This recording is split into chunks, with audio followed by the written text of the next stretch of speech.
Dans les précédents épisodes, nous avons déjà eu l'occasion de visiter Encelade, Europe, et je vous avais promis que nous reparlerions un jour de Callisto. Alors, si vous le voulez bien, aujourd'hui, on va prendre 5 minutes pour plonger au cœur de Callisto.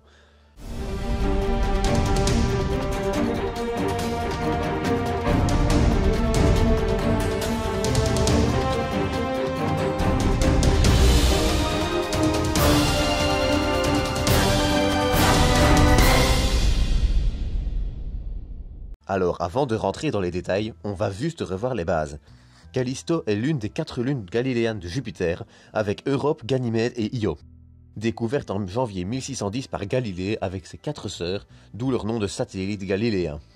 Callisto, avec un diamètre de 4821 km, est la 3e plus grande lune de notre système solaire, après Ganymède et Titan.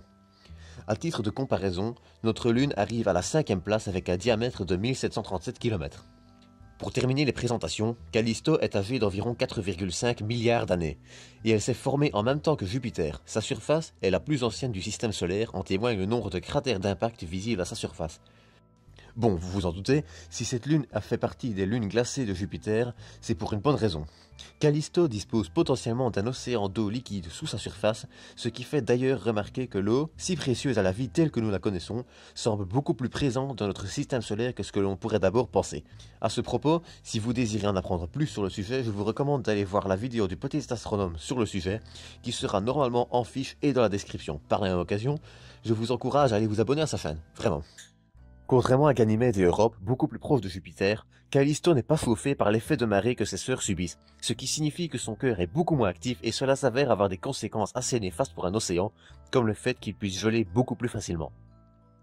D'autre part, cet océan ne semble pas en contact direct avec la roche, pourtant essentielle à l'apparition d'une chimie organique primitive permettant de créer les briques du vivant. Cependant, Callisto ne reste pas moins intéressante quand on y regarde de plus près. Sa structure déjà qui est assez spéciale. Petite parenthèse rapide. Je tiens à préciser que, malgré le survol de sondes comme Pioneer, Voyager, Galileo, etc., la structure interne de Callisto reste encore largement sujette à débat. On va donc ici s'attarder sur la théorie qui semble la plus probable et ce qui met le plus d'astronomes d'accord. Cette parenthèse étant faite, revenons-en à Callisto. La croûte qui compose sa surface, mélange de glace et de poussière, serait profonde de 80 à 150 km. C'est juste en dessous de cette croûte que se situerait l'océan dont nous parlions plus tôt, à une profondeur de quelques kilomètres d'après l'étude de son champ magnétique, qui suggère la présence d'une couche conductrice qui, en général, s'avère la signature d'eau potentiellement liquide. En dessous de ce potentiel océan, ce serait un mélange homogène de glace et de roche avant d'arriver à un noyau d'environ 600 km de diamètre. Malheureusement, pour prouver définitivement la présence de cet océan, il faudra attendre la mission JUICE pour Jupiter Icy Moon Explorer, qui a déjà fait l'objet du 12e 5 minutes pour parler. En tout cas, une chose est sûre, la liste des corps de notre système solaire pouvant contenir de l'eau liquide semble plus vaste que par le passé, ce qui ne fait au final que multiplier les chances de trouver une potentielle forme de vie ailleurs dans notre système solaire, même primitive.